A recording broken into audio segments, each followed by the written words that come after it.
porque a gente está entrando num momento decisivo da história brasileira. E já trazendo as notícias, né? O que a gente está vendo? Por exemplo, hoje, o editorial do Estado de São Paulo não tem mais diálogo com o Bolsonaro porque ele ameaça a democracia brasileira, né? O cenário total é o seguinte, quer dizer, os golpistas de 2016 estão com medo do golpe fascista. O golpe contra Dilma, o golpe contra Lula, a prisão política do Lula trouxeram o Brasil a esse ponto de ser governado por um fascista desvairado de inclinações nazistas. E agora os neoliberais estão dizendo o seguinte, não, mas veja bem, agora precisamos parar a besta, né? E aí, Conde, o Brasil vai conseguir parar e frear a besta ou não? Ontem a Maria Bethânia, que é uma grande debatedora, uma grande intelectual, procuradora aposentada do estado do Pernambuco, ela usou a palavra bestialidade. Eu acho que é uma das melhores palavras, a que mais define, digamos assim, um estado de coisas da população brasileira assistindo essa situação de Bolsonaro com esse volume de mortos da pandemia, assistindo bestializados, todos nós, né? Eu queria dizer o seguinte, Leonardo, não há dúvidas de que no momento em que o STF ou o TSE, que são as duas instâncias, as duas instituições que sofregamente, agonicamente talvez, estão tentando colocar um freio em Bolsonaro, a hora que saiu uma decisão, e o Pedro Serrano deixou isso bastante claro ontem, né? Bolsonaro não vai cumprir. Não vai cumprir. Essa expectativa já tomou conta de todo o colunismo da imprensa tradicional. A Mônica Bergamo já estava dizendo esses prognósticos de que o que vai acontecer quando o STF soltar uma decisão com relação ao Bolsonaro e ele não cumprir. Quer dizer, esse é o impasse que está no horizonte. E não tem dúvida, ele não vai cumprir. Ele está dizendo isso o tempo todo, todos os dias. Então, eu acho que a gente erra quando a gente... E o Pedro Serrano disse, né? As instituições elas não estão valendo nesse momento. Sabe o que eu acho, Leonardo? As instituições brasileiras estão sem alma. E a alma das instituições é o povo brasileiro.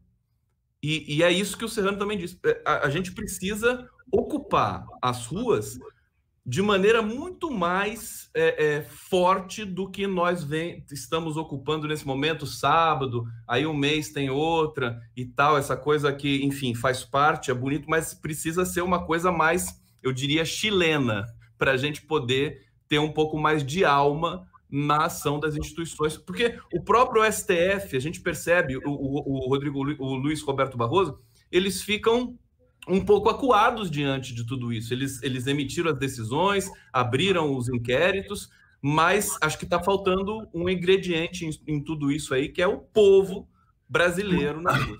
Mas é uma questão interessante, Conde, porque isso é fundamental. Se você para pensar nas instituições, as instituições democráticas, as instituições republicanas, elas devem expressar a vontade popular. No entanto, as instituições brasileiras, elas foram capturadas pelo capital. Essa é a realidade. Então, qual que é o dilema que a gente está vendo? Nessa era pós-democrática, que já não é uma era democrática, e o Pedro Serrano colocou muito bem, Supremo Tribunal Federal, Procuradoria-Geral da República, Câmara dos Deputados, Senado Federal, elas não respondem aos anseios populares, elas não respondem ao que está escrito na Constituição, elas respondem ao dinheiro, né? O dinheiro patrocinou o golpe de 2016 contra a presidente Dilma Rousseff. E aí o que acontece? Quer dizer, por quê? Porque era necessário, na visão deles, promover o assalto neoliberal, o choque neoliberal no país. Era fazer a teoria do choque e pavor, assim como aconteceu no Chile com o Pinochet. Então, qual que era o plano do Salvador Allende? Quer dizer, era um plano de tentar promover um avanço socialista pela via democrática, e foi interrompido de forma brutal pela ditadura chilena. Bom, agora, recentemente, o capital, vamos dizer assim, que descobriu essa nova maneira de perpetrar golpes de Estado, sem tanques nas ruas, mas com as instituições agindo na frente dos tanques. O que foi implantado depois foi choque e pavor da mesma maneira. Paulo Guedes é pinochetista, é exatamente isso que vem sendo feito. Então, estas instituições, elas não respondem ao povo. Quer dizer, as instituições golpistas de 2016 agora estão querendo dizer o seguinte, não, a gente quer neoliberalismo, mas queremos colocar os fascistas de volta para dentro da garrafa. A Miriam Leitão, que é parte essencial do golpe de 2016, porque ela forneceu a fake news que embasou esse processo, que foi a fake news das pedaladas fiscais, ela já está dando todo o desenho, né? O que vai acontecer em 2022? Até lá, o Bolsonaro vai ficar atacando a urna eletrônica. Ele vai perder as eleições, porque ele não tem como ganhar uma eleição limpa. Se ele é rejeitado por 61% dos brasileiros, ele já perdeu. Ele já sabe que já perdeu. Bom, o que vai acontecer? Os bolsonaristas vão dizer que o resultado é fraudado e vão colocar suas milícias nas ruas. Os clubes de tiro que estão sendo espalhados pelo Brasil são, na verdade, campos de formação de extremistas bolsonaristas. Vão sair atirando, matando gente, vai ter banho de sangue, aquela coisa toda. É o que ela está relatando. Com esse cenário de caos, o Bolsonaro vai pedir um estado de sítio, o apoio dos militares. E aí nós vamos ver quem vai ganhar, o capital que deu o golpe em 2016 ou as armas, né? Foi essa questão que eu coloquei também nessa semana para o Alisson Mascaro. Quer dizer, a grande saída, na verdade, seria você... Não, eu acho que aqui, ó, pegando esse comentário do Jeremy, né? Bolsonaro é o pai da mentira. O Brasil não tem saída enquanto não encarar a verdade. E a verdade é: Dilma sofreu um golpe, Lula sofreu um golpe. Enquanto o Brasil não encarar essa verdade e essa imprensa acanalhada que é parte do golpe não começar a falar a verdade aos brasileiros, inclusive obrigar as instituições a agir de acordo com a verdade, que é reparar a lambança que foi feita, não vai ter saída, porque a gente está, na verdade, vivendo uma disputa entre facções golpistas. A facção armada do golpe e a facção endinheirada do golpe, né? O povo está descartado nessa equação. Por isso que a gente... Aí eu me estendi, mas era para falar exatamente sobre esse capítulo das instituições sem alma, né? Sem alma. O povo está ignorado nessa discussão.